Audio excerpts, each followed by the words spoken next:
د نفس په غلامۍ کې او خپل نفس نه خپل معبود جوړ کړی وي او داسې آزاد ژوند تیر کړی وي، من چاہے ژوند تیر کړی وي، رب چاہے ژوند نه تیر کړی. نو چې کله د حشر په میدان کې دی حاضر کړی شي، د جهنم یوه جھونکه د هوا د ته ولګي، نو د ټول عمر هغه عیاشي، د ټول عمر هغه راحت او عیش و عشرت او د ټول عمر هغه من چاہے ژوند هغه به تی هیر شي. او دی به داسې محسوس کړي چې کیدای شي ما په دنیا کې یو ورځ یا نیمه ورځ دا تیره کړې ده، کأنهم یوم یرونها لم یلبثوا الا عشیة او ضحاها.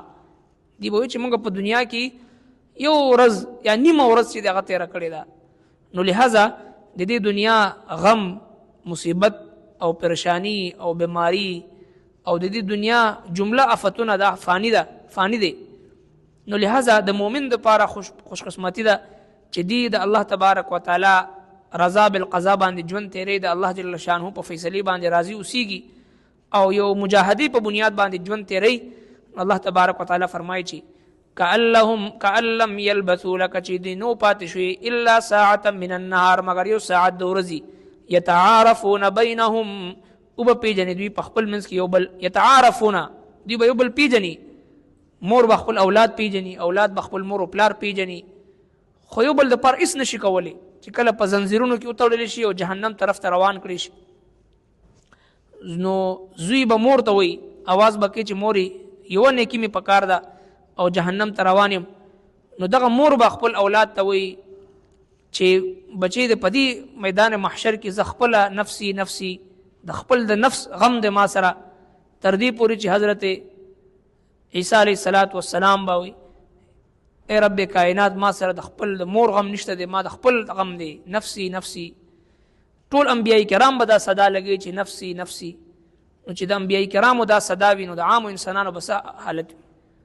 یوم یفر المرء من اخیه، ورور به د ورور نه تښتي، و امه و ابي، د مور نه د پلار نه، و صاحبته و بني، د خپل ښځې نه، یو بل نه به ټول تښتي. لکل امرئ منهم یومئذ شأن، د ټولو دپاره یو داسې حالت وي په دغه ورځ باندې یغنیه چې دی بې پروا کړې وي. وجوه یومئذ مسفره ضاحکة مستبشره، ځینې مخونه په دغه ورځ باندې روښانه وي چې په دنیا کې د الله رب العالمین د رضامندۍ ژوند تیر کړی وي او د نفس سره مجاهده کړی وي، موحد وي، متبع سنت وي، نیک او پاک ژوند تیر کړی وي، نو مخ به یې ځلیږي. وجوه یومئذ مسفره، روښانه به ضاحکة مستبشره، خندیدونکې به وي، زیرې ورکوونکې به وي، زیرې اورېدونکې به وي. ووجوه او څه مخونه به داسې وي چې د الله په نافرمانۍ کې ژوند تیر کړی وي، علیها غبره، په هغه مخونو باندې ګرد و غبار به وي، ترحقها قطره، په هغې باندې تک تور سیاهي خواره وي داسې. اولئک هم الکفرة الفجره، دغه د الله جل شانه نافرمان کافران فاجران خلق به. نو لہذا یتعارفون بینهم، دوی به یو بل پیژني په خپل منځ کې، دا ټول مور پلار رونه خویندې رشته داران قام قبیله خپل خپلوان به یو بل پیژني. سترګو په وړاندې به بل به جهنم ته روان کړي شي، خو ورته څه نشي ویلی، ځکه چې انسان خپله اعمال صحیح نه وي د بل بسي.